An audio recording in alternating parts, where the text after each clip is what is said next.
Breaking news, Kim Chiu, proud ibinandera si Paulo sa kanyang SOCMED account.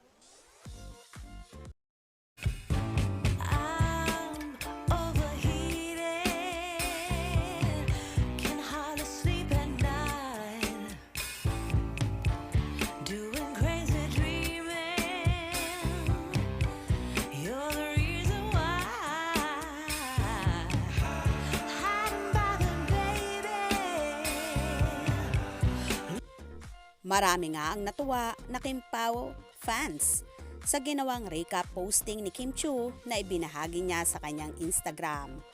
Mahabang mensahe ang iniwan niya sa mga taong naging parte sa kanya ng taong 2023. Isa na nga ang ex-nobyo niyang si Sian Lim na kasama pa rin sa ibang videos at larawan na ipinoste ng dalaga.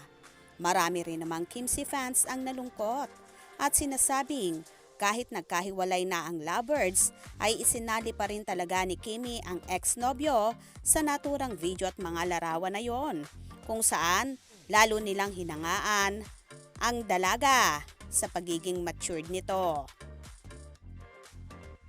Kung may mga nalulungkot, abay, nagbubunyi naman ang mga supporters ni Kim at Paulo Avellino or Kim Pao fans dahil may part sa mga video na ibinandera ng dalaga ang aktor kung saan nakasama niya sa seryeng Linlang at ang ilang scene ay mga larawan na kuha naman sa serye nilang What's Wrong with Secretary Kim na ipalalabas na rin ngayong 2024.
Tila may nakikita namang pag-asa ang Kim Pao supporters, lalo't alam nila na tuluyan nang naghiwalay ang Kimsi.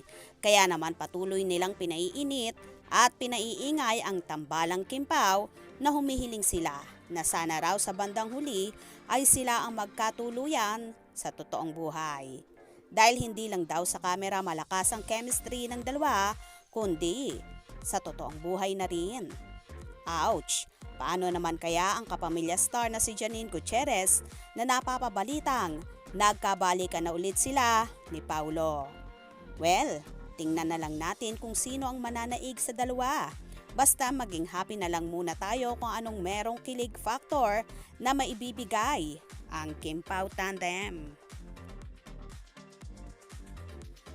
Kaya naman tumutok at wag na wag pahuhuli sa mga maiinit na kaganapan. Anong inyong magiging reaksyon sa bidyong ito? Comment below.